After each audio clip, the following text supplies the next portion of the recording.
It's a rat trap, and you've been caught. We're going to talk a little bit about rodents. So, rodents, as we know, whether you're living in the city in a very urban, congested environment, or in rural areas, are also impacted by rodents. Like most pests, they don't discriminate as to what homes or businesses are going to invade. But there are some very similar characteristics that rodents typically always look for. And those are typically the same things that people need: food, water, shelter.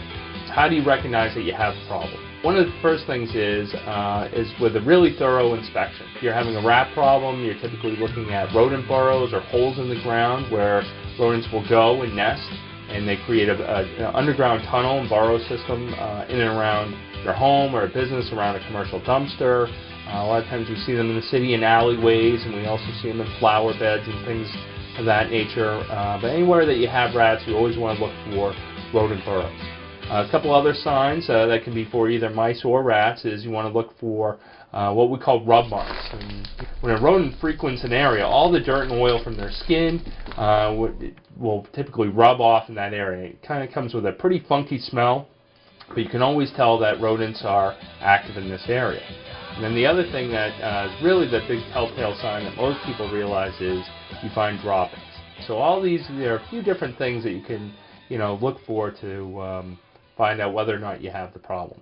And then once we figure out that we have the problem, it's what do we do to fix it?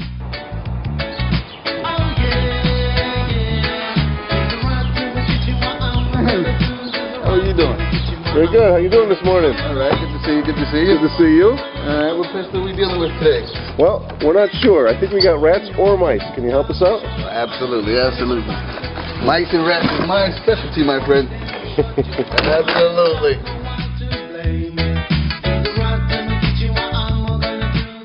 So what we're going to do now, we're going to look for some burrows in this back alley, which is quite common in the city of Boston, particularly in the North End, South End, downtown area, Newbury Street, Boylston Street, areas where there are many residences and restaurants clustered together. So let's go take a look. So right now we're just looking for burrows, anything leading into the gates or outside of the gates. Rats usually burrow in areas where they're not frequented too much. Okay. When you're looking for rats or any type of pest, you want to have a 3D vision. You want to up, down, side to side. That way you don't miss much, if any. Well, well, well. Now this to me looks like a rodent burrow used by a rat. As you can see, the indentation going into the ground, and the rats will burrow inside there. Who knows, we might have a rat inside there as we speak. Alright, I'm going to continue my inspection down this alley and make a note of where I found that burrow. Alright, looking pretty good. What is this? Some more burrows.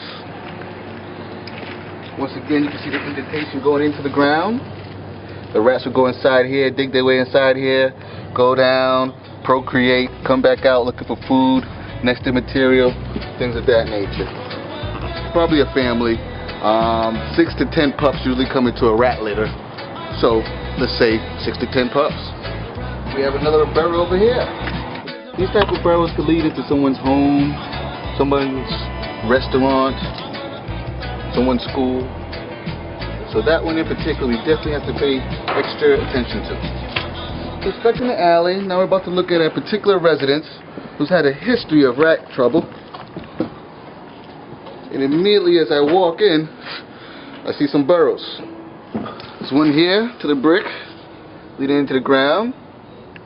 There's another one over here by this tree. Loose wood here. I'm going to pull up this wood and see what's going on. And what do you know? So what rats do, they burrow, and each tunnel is usually connected to one another.